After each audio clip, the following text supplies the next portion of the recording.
Durante séculos, a humanidade tentou explicar a realidade usando três caminhos principais: religião, ciência e filosofia.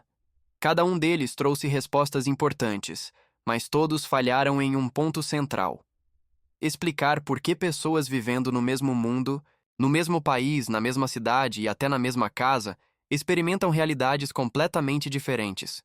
Não em teoria, mas na prática. Um prospera, outro afunda. Um encontra sentido, outro entra em colapso.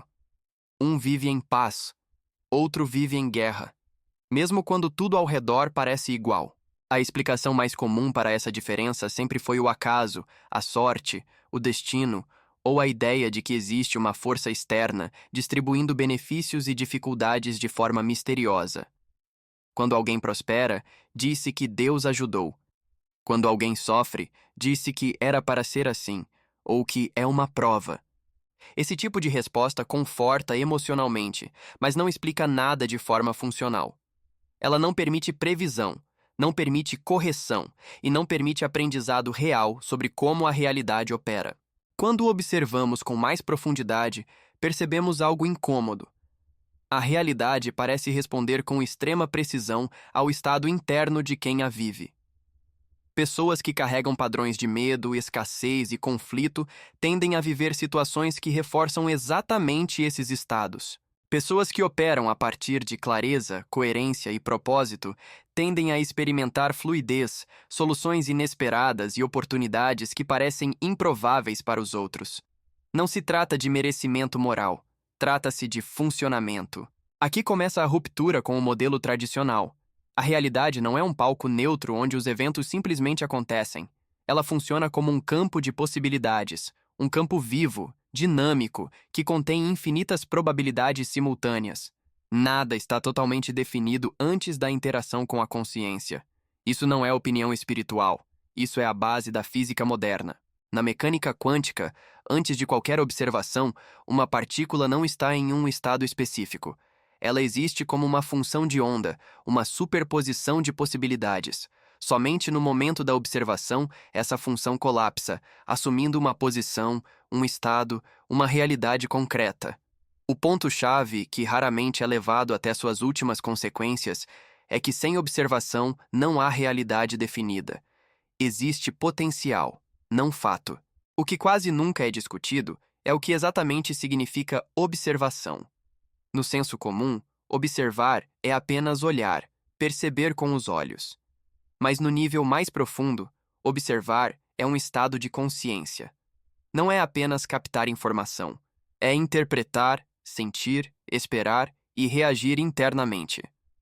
A observação inclui crenças, memórias, emoções e identidade. Tudo isso participa do colapso.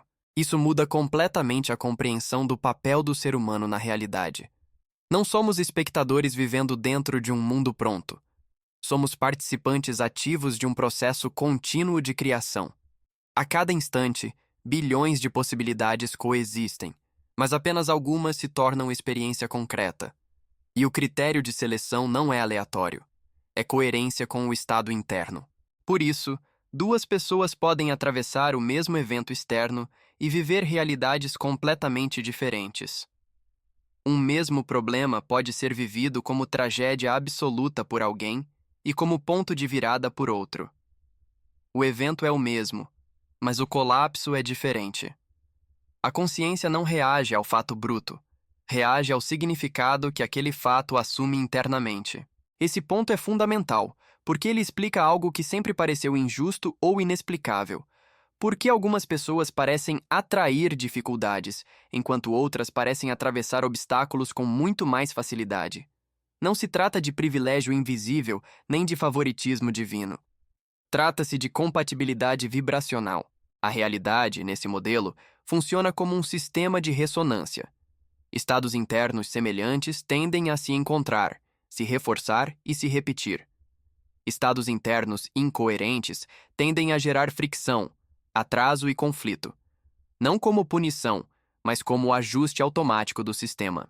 Isso nos leva a um ponto sensível. Se a realidade responde à consciência, então não existe neutralidade interna. Mesmo quando acreditamos estar apenas reagindo ao mundo, estamos, na verdade, reforçando padrões. Reclamar, culpar, resistir e lutar constantemente contra o que acontece não interrompe o ciclo. Pelo contrário, o alimenta. Quando entendemos que observar é um estado de consciência, percebemos algo desconfortável. Não existe observação neutra.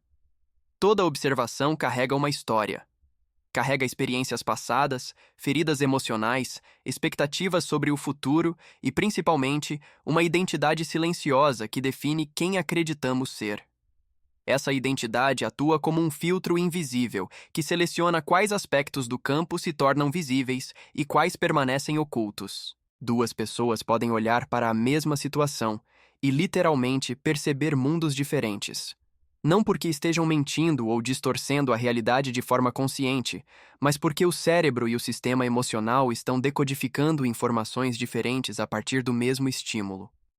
O campo oferece possibilidades. A consciência escolhe quais delas ganham forma. Esse processo acontece o tempo todo, de maneira automática. Não é algo que ligamos e desligamos quando queremos. Cada pensamento recorrente, cada emoção sustentada, cada crença não questionada contribui para esse filtro. É por isso que a realidade pessoal parece tão consistente ao longo do tempo. Não porque o mundo seja fixo, mas porque o observador raramente muda de estado. Quando alguém diz "minha vida sempre foi assim", geralmente não está descrevendo fatos isolados, mas a repetição de um padrão de colapso. A consciência mantém a mesma assinatura vibracional e o campo responde entregando variações do mesmo tema. Mudam os personagens, mudam as circunstâncias externas, mas a sensação interna é a mesma. Isso nos leva a compreender que a realidade não é apenas reativa, ela é pedagógica. Ela ensina por repetição. Enquanto um estado interno não é reconhecido e integrado, ele retorna sob novas formas. Não para punir, mas para revelar.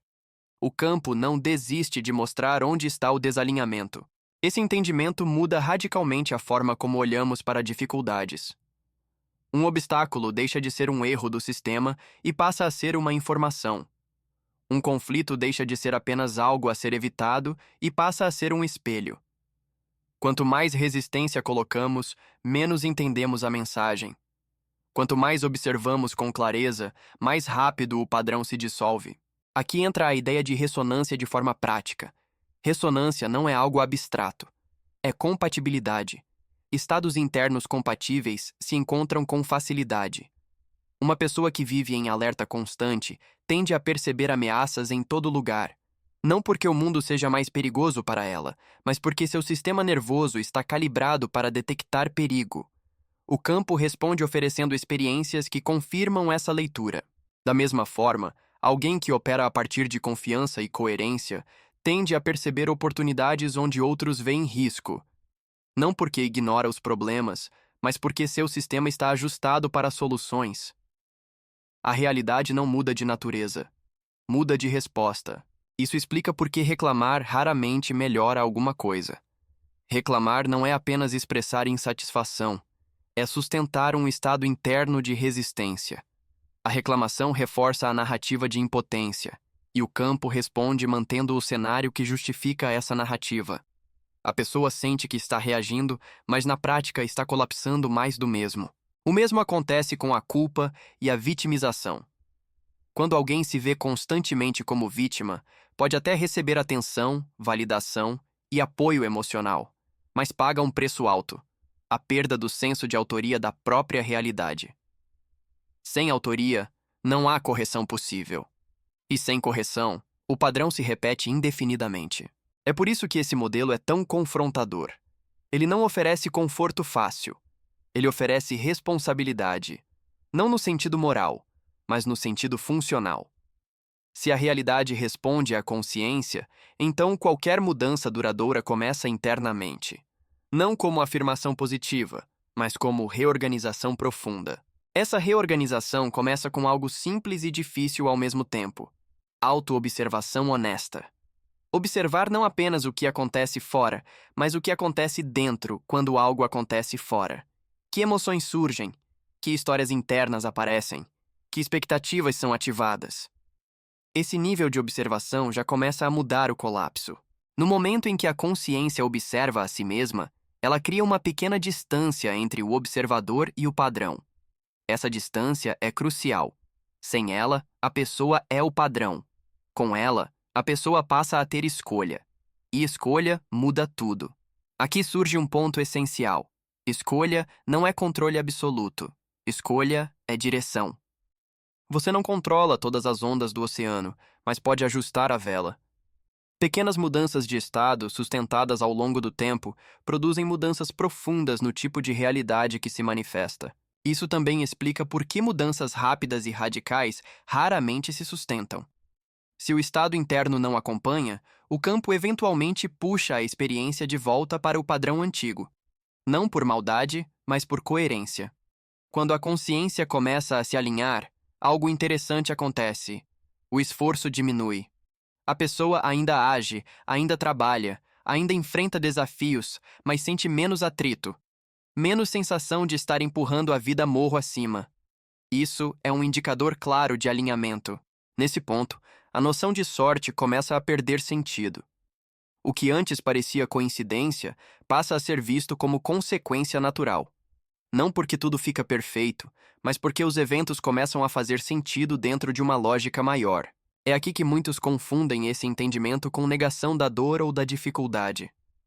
Não é isso. Dor existe, perda existe, limitações existem. A diferença é que elas deixam de ser interpretadas como punições ou injustiças pessoais. Elas passam a ser partes de um processo de ajuste e aprendizado. Essa mudança de interpretação altera completamente a experiência subjetiva. O sofrimento diminui mesmo quando o desafio permanece. E quando o sofrimento diminui, a clareza aumenta. E quando a clareza aumenta, o campo responde com novas possibilidades. Esse é o ponto onde a consciência deixa de lutar contra a realidade e começa a dialogar com ela. Não em palavras, mas em estado. O campo responde a estados, não a discursos. A partir daqui, tudo o que vem a seguir depende menos de técnica e mais de presença, menos de fazer e mais de ser. Não no sentido passivo, mas no sentido coerente. A realidade, como um sistema inteligente, reconhece coerência e a amplifica. E quanto mais pessoas começam a operar nesse nível, mais o campo coletivo se reorganiza. Porque o coletivo nada mais é do que a soma dos estados individuais em interação contínua. Quando muitos observadores mudam a forma de observar, o mundo muda de forma observável. É nesse ponto que entendemos que a verdadeira transformação nunca foi externa. Ela sempre começou no observador.